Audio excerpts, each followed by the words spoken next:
enjoy a seat at the table and good company, where great conversations and meaningful discussions happen. That what makes a dinner party great isn't really the food.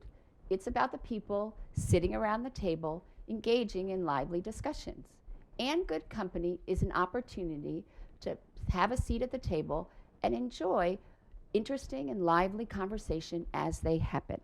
I am pleased to be in the company of Mandy Drakeford, who is the Executive Director of GiGi's Playhouse Down Syndrome Achievement Centers. Welcome. Thank you. Thanks for having me. So you're still in your first year I am. as Executive Director. And your background prior to coming to GiGi's Playhouse was a bit different. I mean, you were working, your BA and MA are in communications. Yes, and you correct. worked a lot for museums and universities. And so what drew you to working with GiGi's Playhouse? That's a really great question. So I've spent the last 13 years of my career in fundraising and marketing, mainly for nonprofit organizations and organizations that really help those that are underserved. So a library, the museum that was looking at social justice issues and the history behind it, SCAN that helps children and families. And so when I heard about GiGi's Playhouse having an opening, I thought a lot back to when I was working at a summer camp in high school.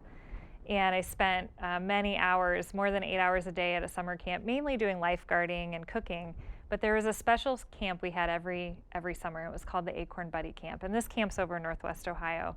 And so we would bring in individuals of all abilities to this summer camp. And it would take our entire staff to prepare all summer to ensure that no one had any type of barrier. We wanted to ensure that they could get out to the pool, even though it was a long trail to get there, that they could go on canoes if they wanted to go canoeing, that they could be a part of the campfire. And so remembering that experience when I heard that this opening at GiGi's, I just jumped at the chance to be able to serve individuals with Down syndrome.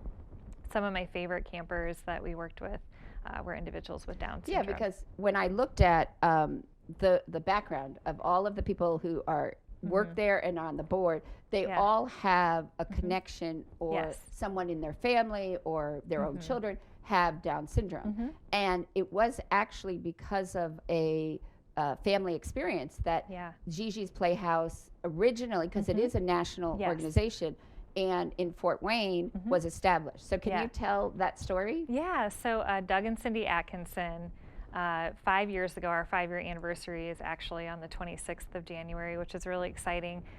Their granddaughter was diagnosed after birth with Down syndrome, and after that diagnosis, they talked a lot about wanting Charlotte to be able to have the same opportunities that everyone else has, to live independently, to be able to work. And so they started to look at the resources in our community and wondered what they could do to help their granddaughter Charlotte and others like Charlotte in our community. And so they found that there was a lack of opportunity in terms of employment for adults with Down syndrome.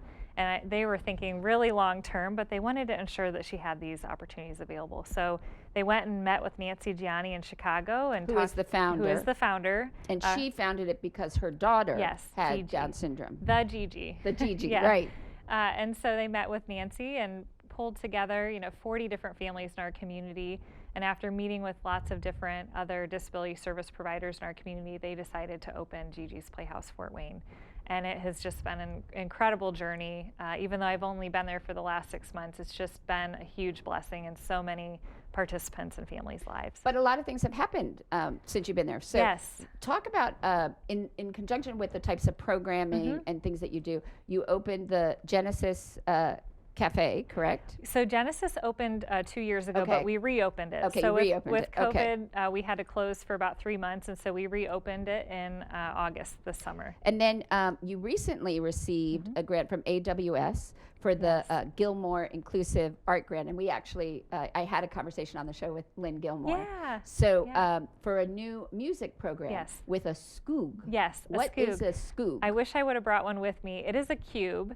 It's a squishy, flexible cube, and it has colors on each side, and it connects to an iPad. So there's a Bluetooth connection, and the different corresponding buttons play music on the iPad, and you can change the notes, you can change the scale. And the purpose of the Skoog was really to have an instrument that is solely created for children, And the founder, Ben Skoogler, he had been studying a lot of research in the 90s and saw that the interaction between a parent and a child really produced music. And so he wanted to be able to provide an opportunity for children to actually make music. And when you think about the musical instruments like a piano or guitar, they're so complex and difficult to learn. And so he wanted something that was specific to children. So this wasn't necessarily for children with disabilities. Not immediately, but then as they worked on it, they started to realize that they wanted to make sure that everyone could participate in music making. And so they started to design something that was more specifically for individuals with disabilities. And so tell me about the Skoog Lab and what you're doing with the Skoog. So the grant provides 10 different Skoogs, and our goal is really to make music more accessible. So being able to provide many individuals with the opportunity to learn a musical instrument. And the goal isn't just for them to be able to play a song at the end. The goal is really to provide them with some joy and with the opportunity to have fulfillment and learning something new. And there's also, we've been working with a music therapist also to help look at some of the different other opportunities that we have to incorporate some occupational work to ensure that they... And music is very important. Yes. Why is music so important when looking at working with individuals with Down syndrome? Yeah, when we think about music, music really enriches all of our lives. And so it's important that we also offer that opportunity to individuals with Down syndrome to have the opportunity to listen and make music that can enrich their lives. And so that's our goal, is really to be able to enrich the lives of not only individuals with Down syndrome. This is an inclusive grant, so we're looking at serving the entire community, and we have individuals with autism who are participating as well.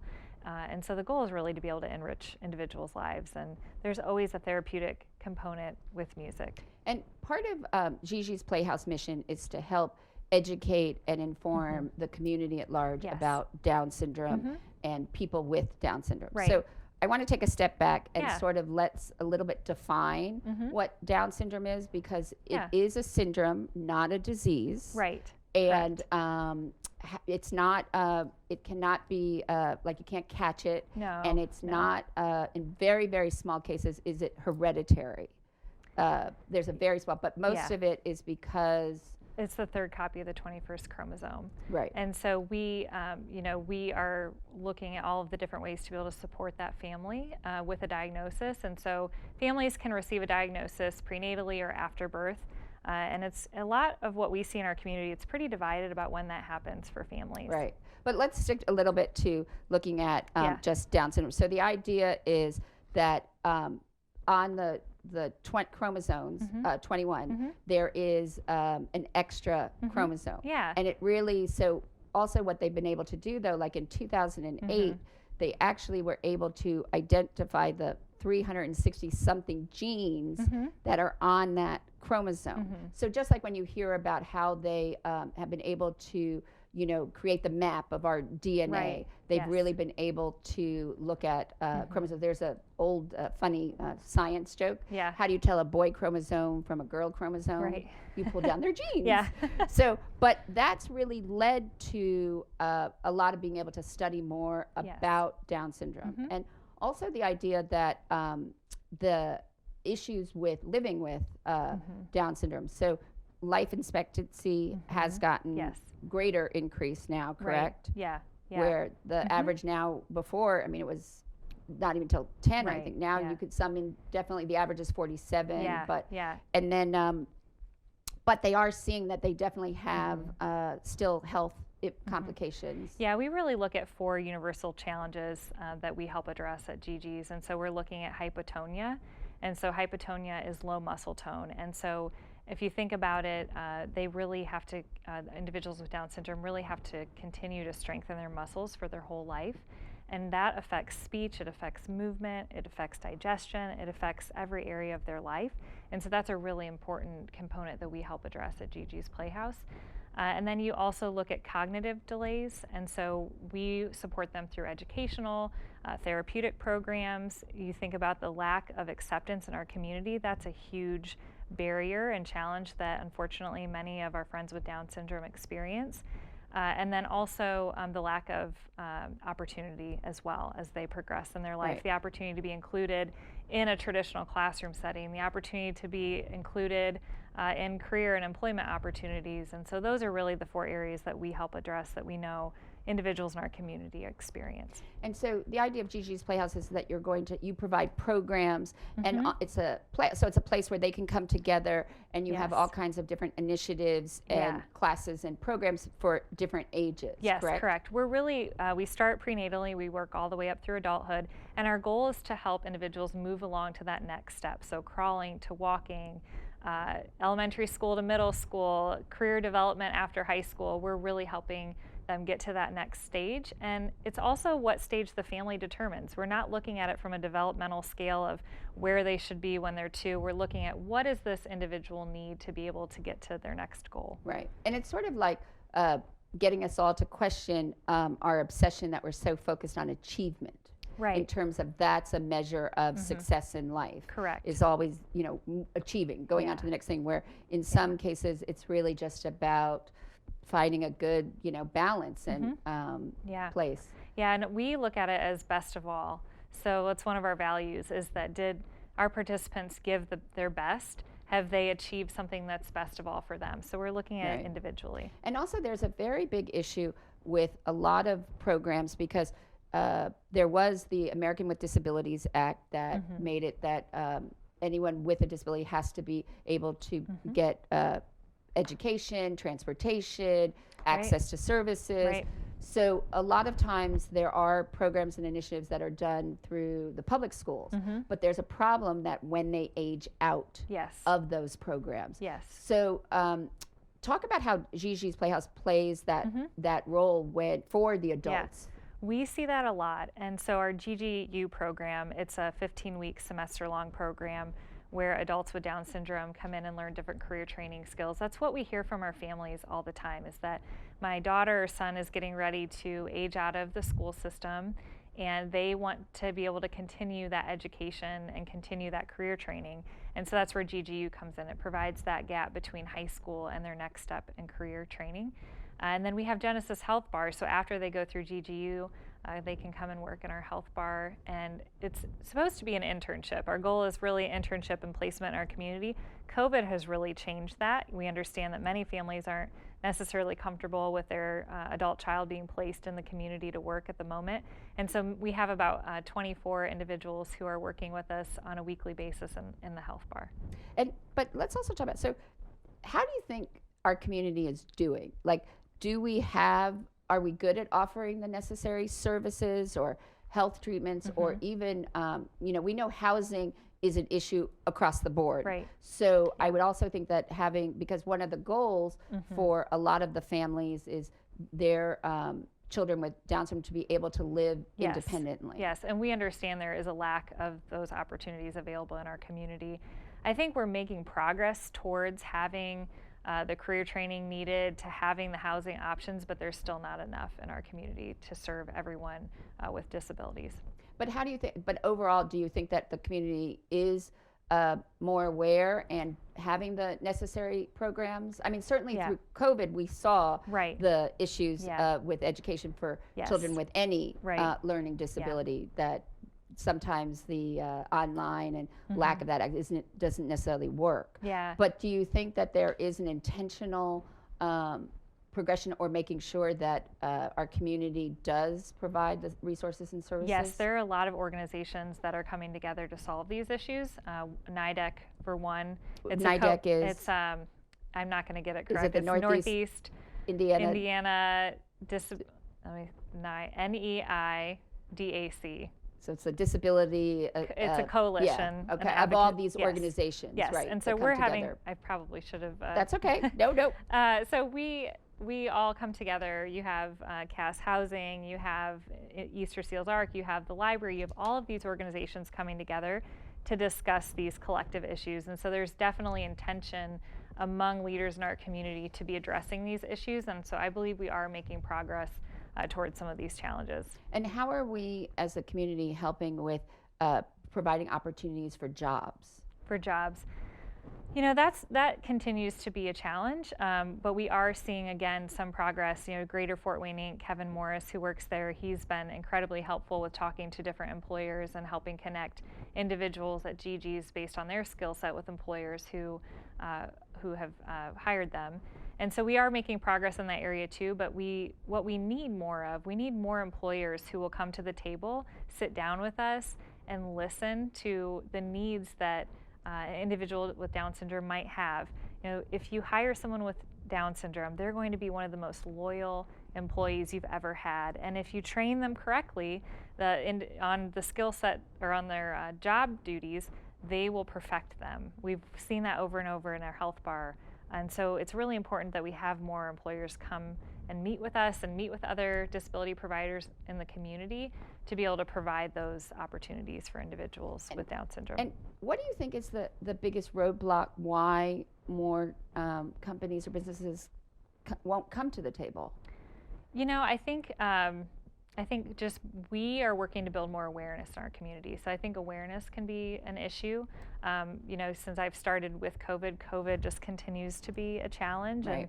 And I know many organizations are just working on overcoming the challenges with COVID. Right. And so that's what I've seen so far. Right. But in terms of, you have to also look forward to see what the issues are. So taking aside all of the issues that COVID presents, what do you see as the biggest challenges for your families?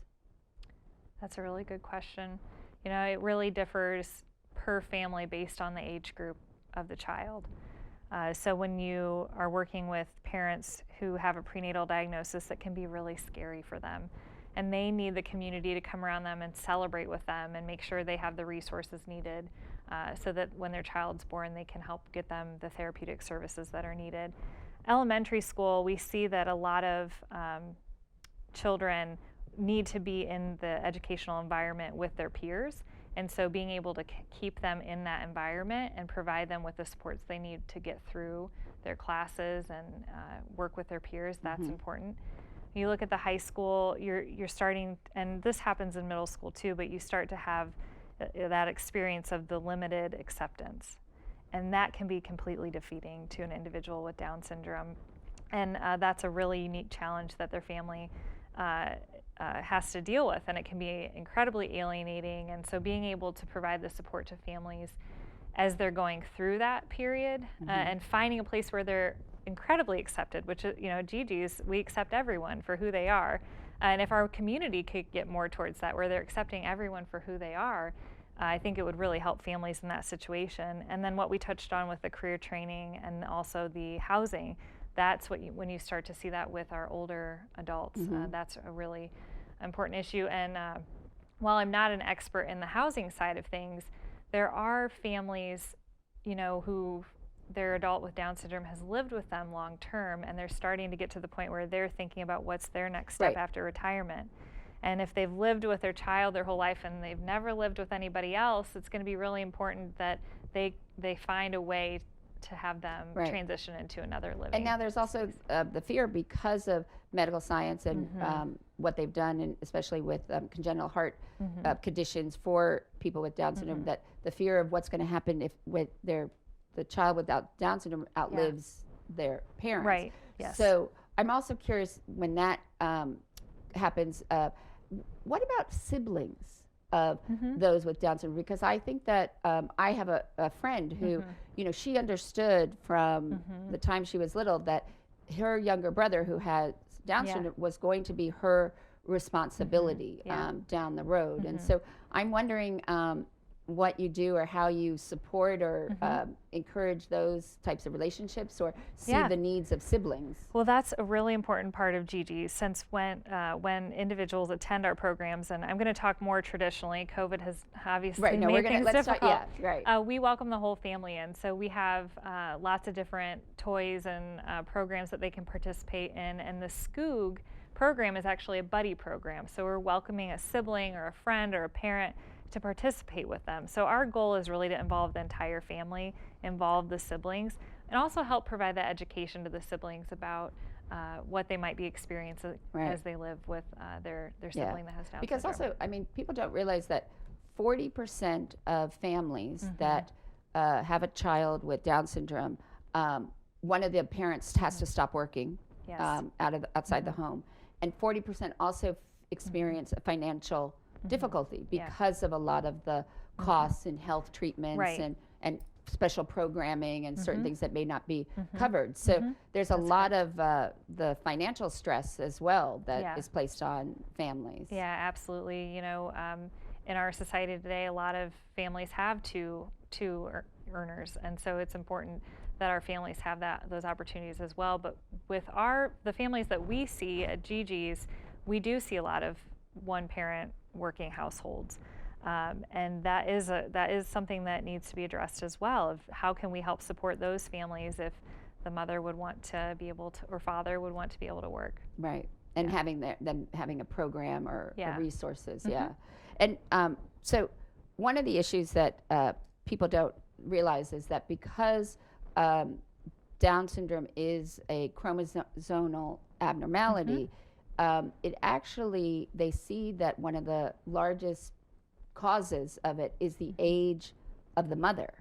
And that actually, what I thought was so interesting is that from 1979 to 2003, they actually saw a 30% increase in children born or diagnosed with Down syndrome because of the fact that the older, that were waiting longer to have children, and the idea of the impact. So, you know, when a 35-year-old woman has a 1 in 350 chance of having a child with Down syndrome, 40-year-old, it's 1 in 100. And then for a 45-year-old woman, it's 1 in 30. So I think that people don't realize that, and then I think that also creates a little bit of a burden for women, but that it is very much plays on because of the fact that these chromosomes sit in the egg, and the older that the eggs get, when they, you know, have to divide and everything for the chromosomes, that they don't necessarily work as the proteins sort of break down. And so is there trying to educate the community or women about, you know, why thinking about maybe starting your family a little earlier, or, you know, where does that fall into? You know, our goal is really to be able to come alongside women who have been diagnosed prenatally. So at the moment, we're really focused on just providing those supports to women who might have, and families, because we know it affects the whole family with that diagnosis. So I think that we have to, I mean, when I was researching and thinking about this, so I think though that we need to really look at some of the benefits of medical technology. Right. And because of the fact that Down syndrome is the cause by a mono gene, it did allow for very easy detection. And so there is a difference between screening and diagnosis. And so can you talk a little bit, when you talk about the prenatal screening versus a diagnosis of Down syndrome? I don't know if If not, I'll help you out. But. You know, we understand that for each family, they have to make a decision prenatally if they would like to get the genetic screening done to look at all of the different genetic disorders that might exist. And that's a decision that each family makes. And like I said, we really see it kind of 50-50 of when they receive that diagnosis. Right. So a lot happen after birth, and some happen prenatally. Right, as because well. if you have the screening based on, they do it based on, and actually what's been interesting is, again, because of technology, it used to be the only way that you could even screen, and the only way you can definitively diagnose is with the amniotic fluid, which means that they have to do an amniocentesis. Right.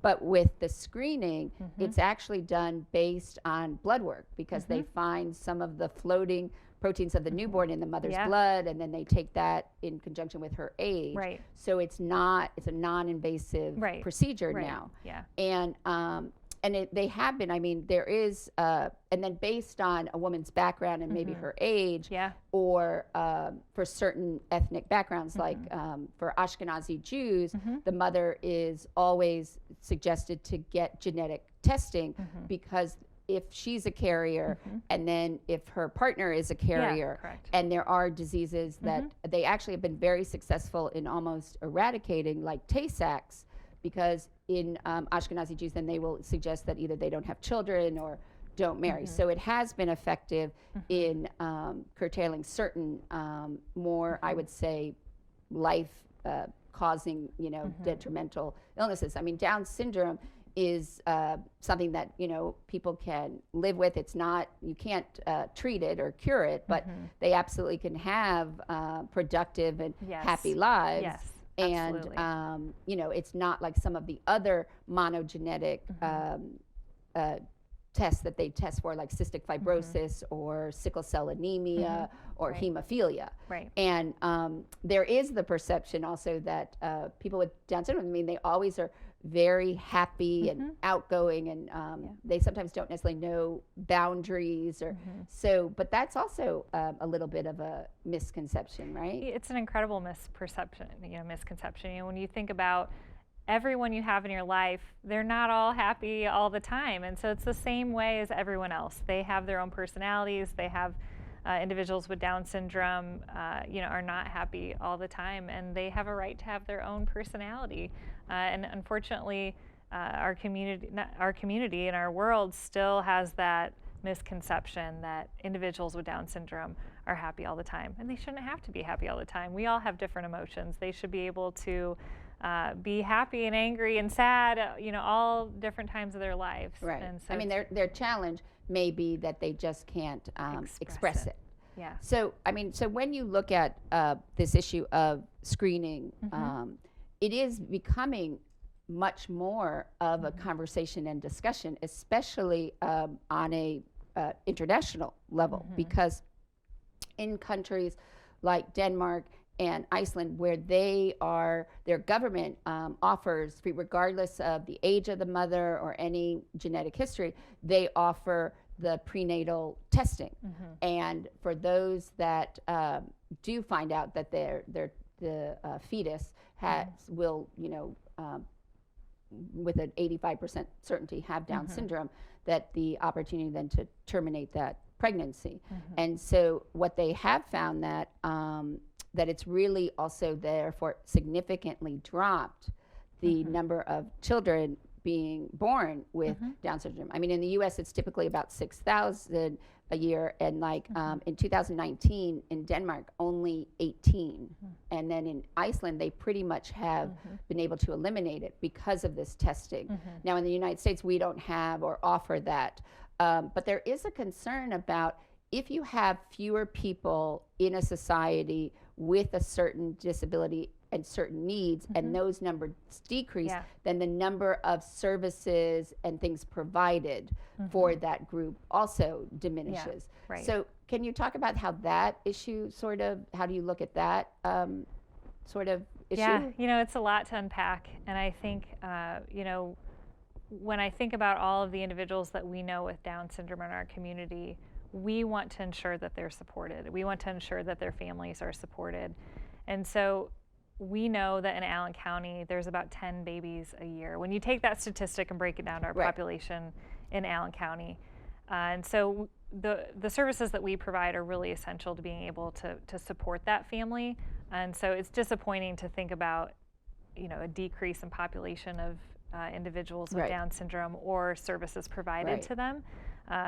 But we believe we have those supports here in Allen County. Because, we do have to say that partly this whole issue of looking at these pregnancies or how we view individuals with different disabilities goes back to a terrible time in our history as well as in the world about eugenics and eradicating certain people or populations and the forced sterilization. And certainly there are those issues in some ways when you look at maybe the moral discussion about testing for diseases or syndromes for people being born with them, but the fact is that we are seeing a significant drop in in 2016. 33% fewer babies were born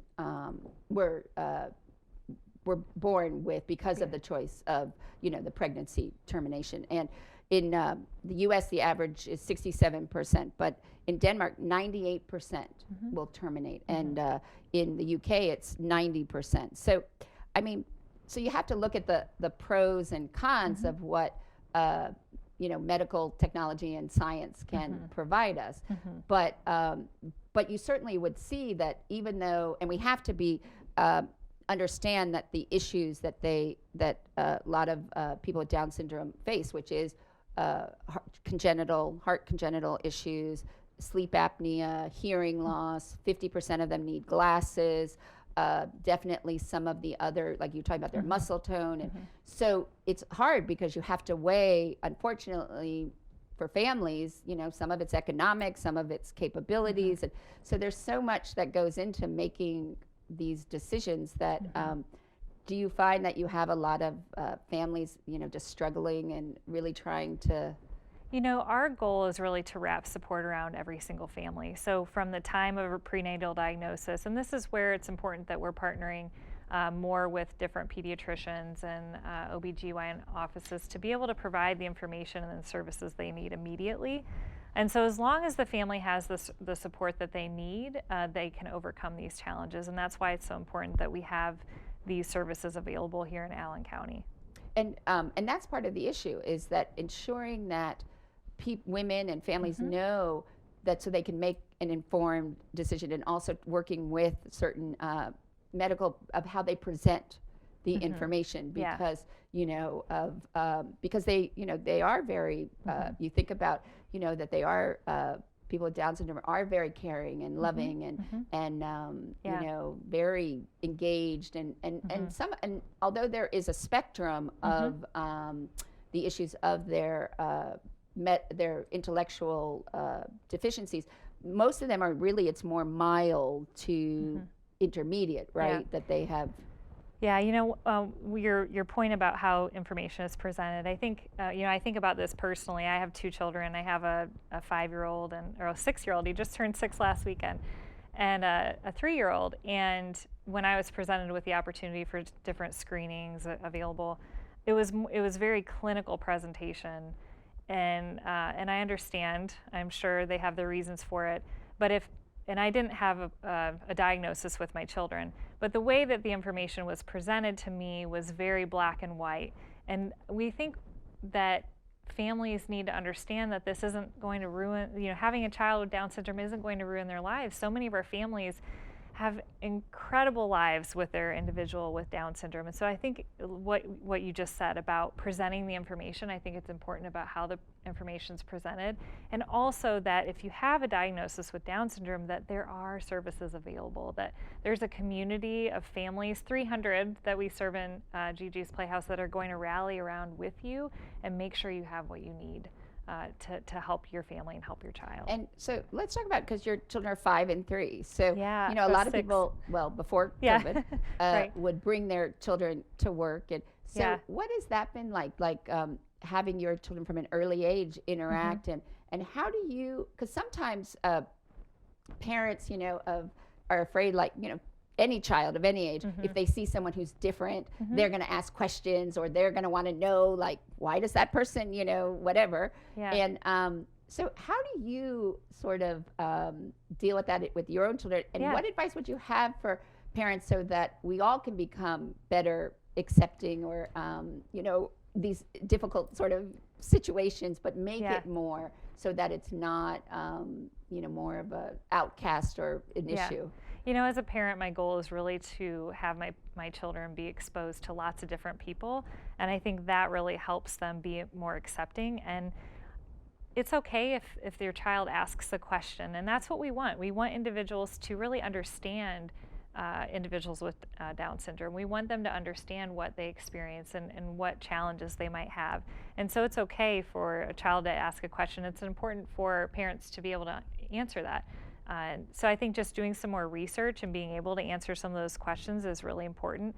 And don't shy away of having your children around people that are different than you. We're in a unique situation because my children are biracial and my husband is African American. So my kids have a lot of different experiences with different people just from our family. And so I think it's really important not to deprive them of that experience just because you're concerned. They could ask a question or say something that's not necessarily politically correct, and there's ways to work with them around that to help them understand of how they might talk about it and address certain and And the truth concerns. also is, I mean, I was asking you this before we started our conversation, was if individuals with Down syndrome, are they aware that they are different and sort of interact in the world in a different way? And so you said that they are. Yes, some are. Yes, some can comprehend.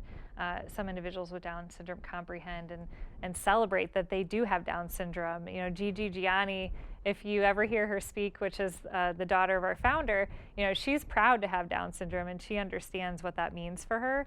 It's just sometimes individuals with Down syndrome are able to express But that. you could also, you know, encourage the children to ask the person, like, yes, you know, yeah, you of know, course, or yeah, what is absolutely. it like to, I mean, because most Yeah. children are not intended Yeah. to be mean. Yeah, I mean, they're no. just curious, and Yeah. so, you know, they just Yeah. blurt out, you know. Yeah, and I actually had overheard a conversation in our Playhouse where we have lots of volunteers. We have more than 200 volunteers who help us out every year.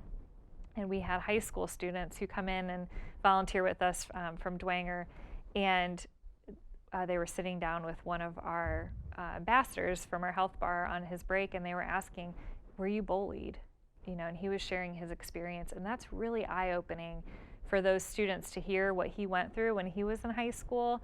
And I think it's so important just to help encourage our high schoolers and younger to build that empathy for others, to hear what their experience is. And so asking those questions to individuals with Down syndrome is important. So again, prior to COVID, so do you do a lot of those kind of outreach programs? We do, yeah. So one of our programs, Generation G, it's a promise to be kind, accepting, and generous. We have a program where we go into schools and help share about Down syndrome and also really encourage students to be accepting of anyone. And so it's a kind of an anti-bullying program, but really focused on helping them understand what Down syndrome is and what that means for our community. And we really can't also underplay how, like a show like Life Goes On, really who had a character who had Down syndrome, you know, and that made it more an awareness or made it, you know, more ubiquitous for people to see. Right. And what it's like to have people. So it's really just trying to understand what they are and what they, you know. All that they have to offer and how they are productive members of our community, and getting to know each individual is really important too, I think. So so you're only 6 months in. Yes. But you know, this was a very big change in the type of environment. So what has been the most surprising to you about it? That's a really good question. What's most surprising?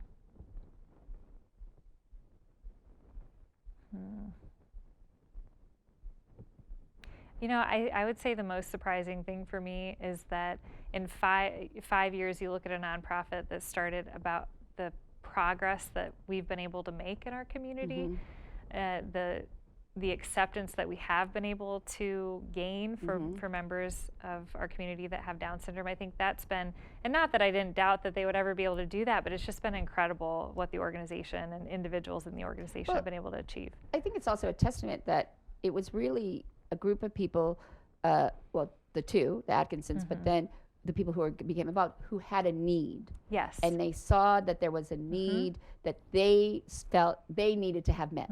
So they got together and found a way to do this. Like, so instead of just creating a new foundation or program, you know, the Atkinsons reached out to GiGi's Playhouse, which now has, I think, 52. 52. Yeah. And so Playhouse is to sort of become part of this network. And so it really shows that a small group of people, if you have a need and there's a desire, you can achieve. Yeah, I actually thought of another surprising thing too, is that we don't receive any government funding. So when you think about other disability organizations that can bill insurance or bill, you know, when you get like if you needed an occupational therapist or physical therapy. We are solely funded by private donations in our community. So that's grants, that's individual donors, that's corporations.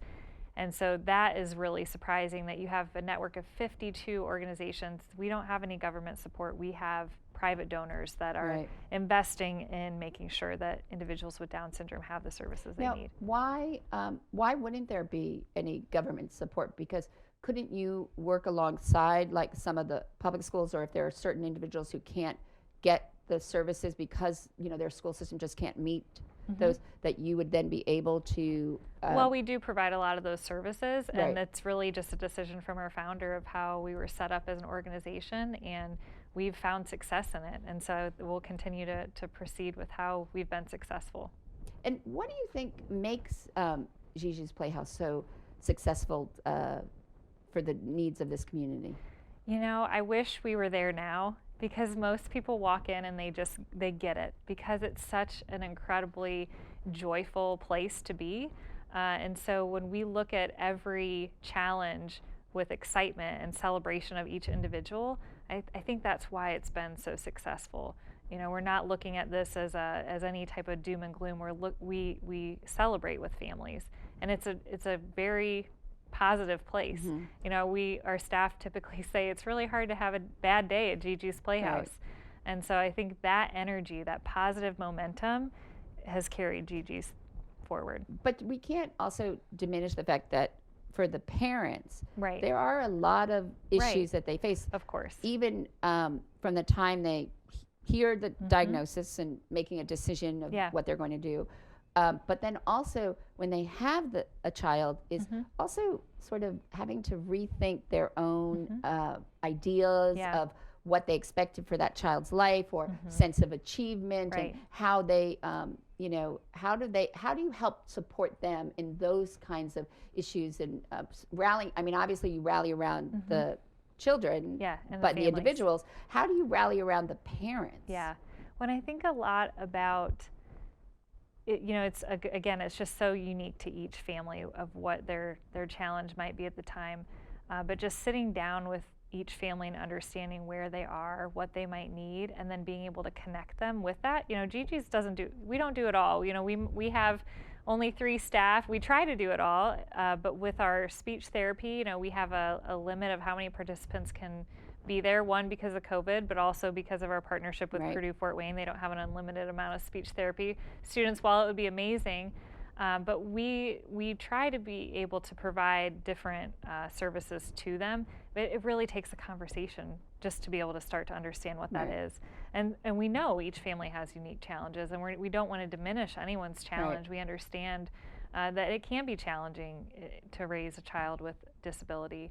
But being able to connect them with different resources in Right. our community and have that conversation, and also just be someone to lean on from Right. time to time. You know, we all also- need that. Or also, I think for you is also to sort of be that barometer that the issues that a parent of any 6-year-old or 3-year-old face, Yeah. regardless of, there are some universal issues Yes. in the struggle of Yes. independence and, Right. you know, temper tantrums. And Right. they may Yes. be, you know, increased or exacerbated because that the child struggles to communicate. But Right. lots of 3-year-olds struggle to Right. communicate. So Right. I'm sure that that's probably Yeah. refreshing and something that you can bring, you know, just that sort of, well, you know, Yeah. you're not the only one who's struggling with that Right. or other, you know, ways to Right. deal with Yeah. those issues. You know, and then if we hear many families having the same issue, we also have Dasani in our community who works more on the advocacy piece of advocating for certain legislation related to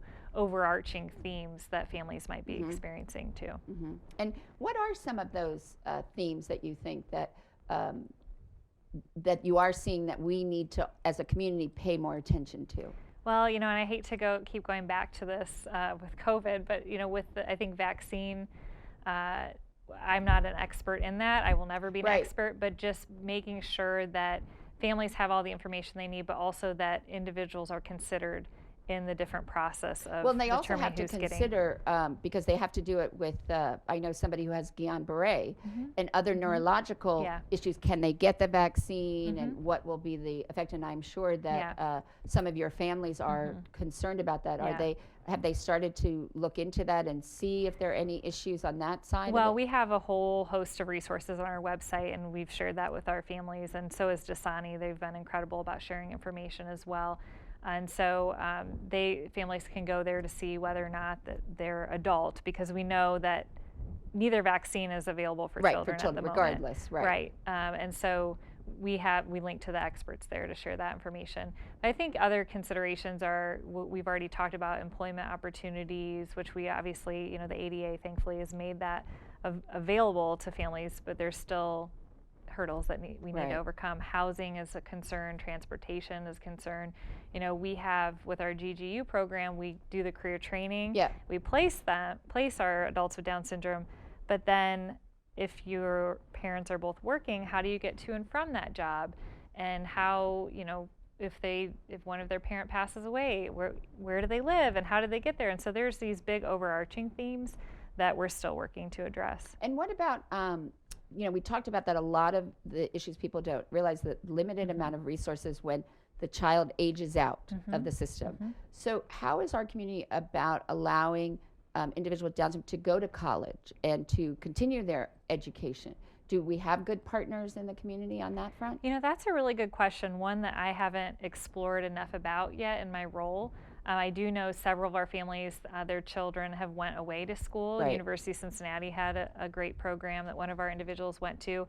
So I think that's something that we need to do a little bit more research on to understand what is that availability in our community. And I think we also have to be aware that they shouldn't be limited. You know, and I'm sure they do exist. I just haven't done enough research on what that. do you think is the role and influence, and how do you interact with like the Special Olympics?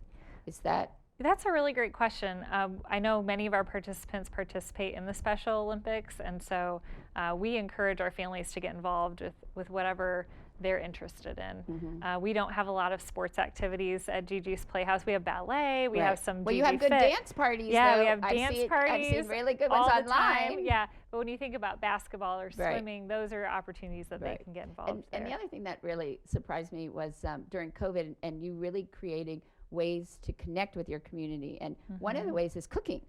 Yeah. So the cooking club has always been a favorite program. I mean, who doesn't like food? Right. But we've continued that as well. Our former executive director, she was doing it virtually while we were closed for the 3 months, and then we've continued to offer a hybrid model where we'll send out the recipe, the families can gather the items, and then we also have individuals coming to the Playhouse. But that would be a great, I think, that would be a great opportunity to connect for work, is with some of the bakeries or even Cook Spring, where they have the kitchen, and people don't realize, but that seems to be a big thing of, and they're probably good at controlling that they won't eat the product that they not till the end. Right. But I think but you've been really successful in pivoting in some ways to to utilize the technology and services. But what is this time of COVID and sort of the idea of isolation, and part of the so important is coming to the Playhouse, and so what do you find are some of the biggest issues, and how is that made you think going forward of some of the things you may want to do or new programs? So GiGi's as a network, we had planned to launch virtual programming in 2021. So the pandemic sped that up for the entire network, and it's it's definitely a COVID silver lining to be able to reach individuals in their home.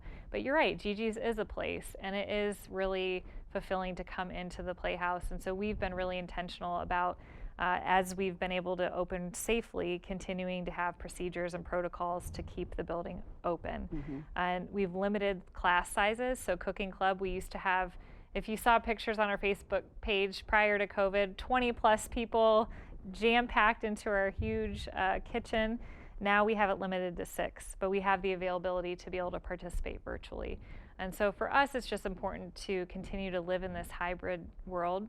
And we know that virtual is never going to go away. GiGi's as a whole is reaching individuals in other countries now with their GiGi's at Home programming.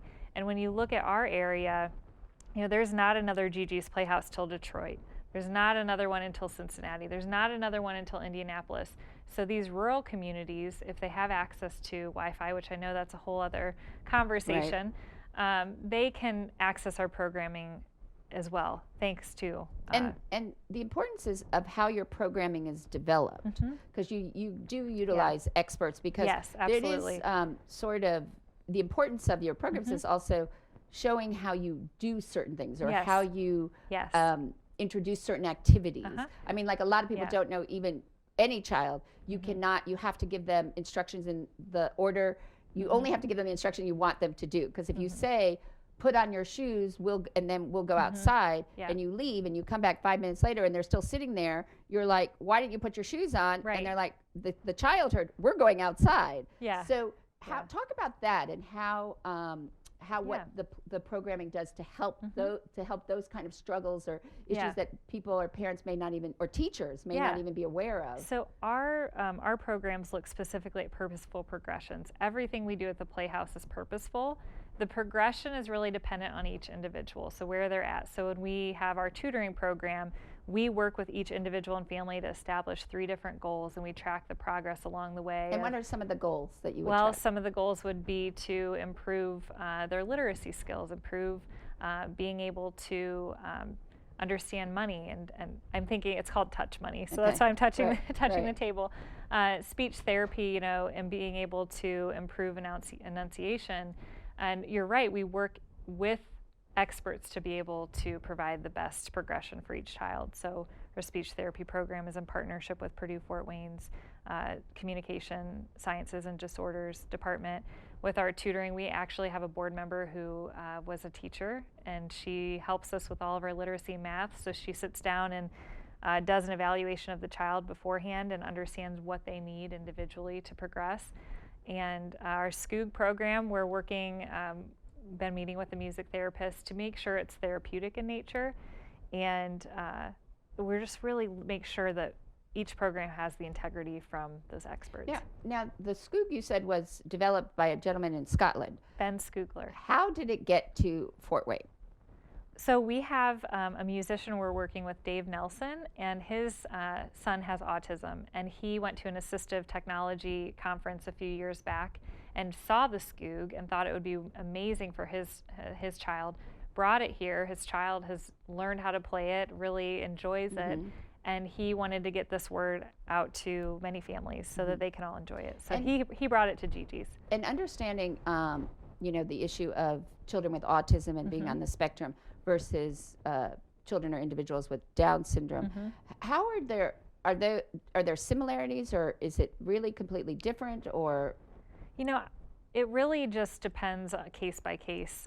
Cognitive delays are common in individuals with Down syndrome, and so there can be some similarities that are shared. And one thing I would say about GiGi's Playhouse is while we serve individuals with Down syndrome, we also have individuals of all abilities coming. So we won't necessarily turn anyone away, and so a lot of our ambassadors have autism as well. And what is an ambassador? Ambassador is the participant who works in our health bar. Okay. So after they graduate from GGU, they go into our health bar, and we call them ambassadors. And so talk about why it was so important to create the health bar. You used to have a shop that they would work in, but why was it so important, and what does it serve? Because it's open to the public, right? Anybody. Well, and even with COVID, it's still limited service, but it's open. So talk about that and how that serves as a way for you to do some advocacy work within the community. So when our founders were looking into what types of employment opportunities we should be able to provide, they found that hospitality was one of the most common fields for individuals with Down syndrome to enter into. And so we wanted to be able to provide that experience of what is it like getting an order from the customer and creating the meal, the quesadilla or the salad. And so that's why we really shifted to that restaurant, to be able to provide real world experiences that they might have in their employment later on. And talk about the importance that, and I don't think people realize, it's open to the public. Yes. Let's do some shameless plugs here. Yes, I know. Yeah. So we've been named Best Healthy Restaurant in Fort Wayne in 2019.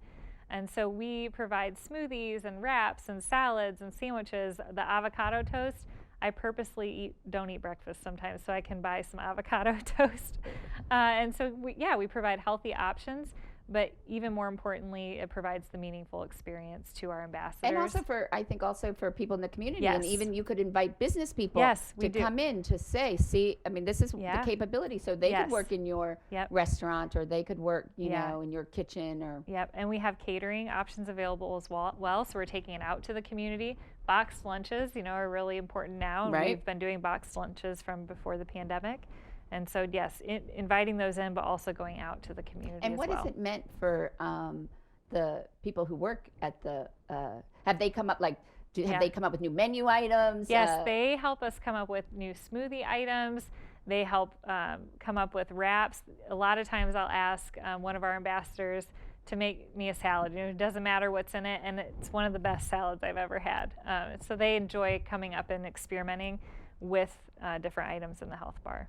And so as you go into, you know, you're in the over the hump of getting the sort of introduction to it. Yes. What's your hope? What's your plan for the next, you know, 1, 3, 5 years for GiGi's Playhouse? You know, our plan with the board and the staff is really just to continue to grow, to continue to reach out to those families who have a diagnosis. And you know, we have so many newcomers moving to our community. You'd be surprised how many adults with Down syndrome have moved to our communities with their family and have called us and gotten enrolled in GGU. So just continuing to reach all of the families in our community who might need it, but also making sure that we're continuing to grow that acceptance. So getting into more schools, working with more businesses. Our goal is to increase awareness and acceptance. And probably soon you're going to need a bigger facility or add on to the facility. You know, we have a commercial kitchen, and we would love to be able to have more space to make those items, and we can only have about 4 ambassadors at a time, and so that limits the amount of people. Our gym is a little small. When you look at it with COVID, it's a little bit on the smaller side. We'd love to be able to have an expanded space. I don't see us ever moving, but it would be great. And the Atkinsons are still very much involved and present. And how old is their granddaughter now? I believe Charlotte is 10. I hope I don't get that wrong, but I believe she's in elementary school. I know she's in elementary school, and they are very much involved. Doug is our board president. Cindy's on the board. And they've just been incredible through this journey of me coming on board, being able to work with them. And it just seems that you have, from the people who work there and your volunteers, such a dedicated and, you know, that they are committed. Yes, they are. Yeah, they are extremely committed, and all of our board members. And that's why it's important that board members have a connection to Down syndrome somehow.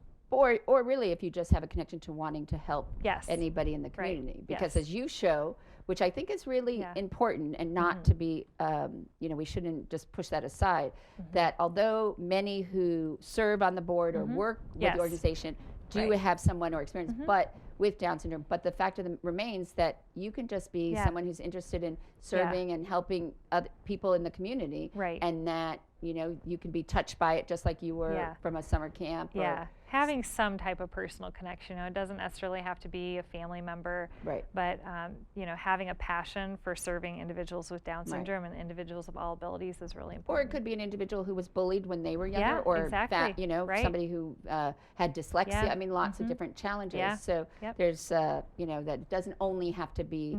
I mean, but you're appreciative, obviously, of those that do and are involved. So. We're appreciative of any of our volunteers and our board members who are engaged with us. And so, talking about engagement, at the end of each And Good Company program, I ask guests the same 12 questions that novelist Marcel Proust popularized in a Victorian parlor game. And he believes that by answering these 12 questions, you will reveal parts of your true nature. So, what is your favorite word? Inspire. What is your least favorite word? Hate. What turns you on creatively, spiritually, or emotionally? You know, I know it sounds cliched, but just knowing that the work I'm doing every morning is going, and every day goes to help others. And that you're going to get some avocado toast, right? Yeah, avocado toast. That's a good one. What turns you off creatively, spiritually, or emotionally?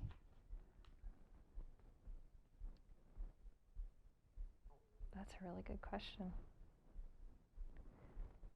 You know, one of my strengths is being a futurist and thinking ahead, and so it's difficult when you have to focus just on right now, and you can't look ahead. So sometimes that can be a challenge. What sound or noise do you love? Oh, my children laughing. What sound or noise do you hate?